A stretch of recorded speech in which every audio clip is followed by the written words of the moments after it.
Hi everybody, welcome back to our channel. In this video I'll show you how can you fix Sony WH-1000XM5 headphones not charging. In order to fix, you simply want to make sure to watch this video right till the end. So what you want to do is actually, first of all, you could try cleaning the USB charging port. So the first and the most important step is to clean the USB Type-C charging port of your headset in order to verify that the connector makes proper contact as well. If the USB-B-C port on the Sony WH-1000XM5 is clogged or obstructed by an external particles or dust accumulated, the voltage will not go through. So cleaning might be able to help you out. You would either use a toothpick or maybe a toothbrush in order to clean it up and see whether that fixes your issue or not. If that doesn't seem to be working out, you could also try factory reset your WH-1000XM5.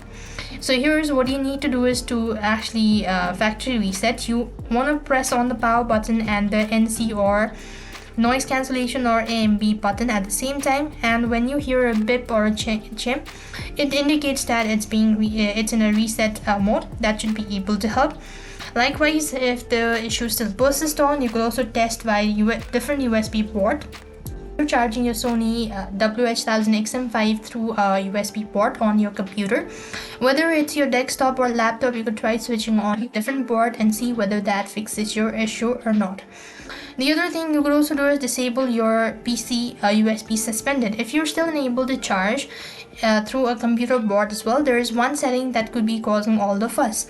Now that is USB suspended settings, which is designed to deactivate unused USB port on your computer to minimize consumptions. So all you need to do is just go to the settings, or you simply want to go ahead and enable it, and that should be able to help you out. If that doesn't seem to be working out, then you have to contact the support team and they will be able to help you out, or try changing a USB port or maybe a socket itself and see that fixes your issue or not. I hope the video was helpful. Make sure to like, share and subscribe. Thank you for watching. See you in the next video.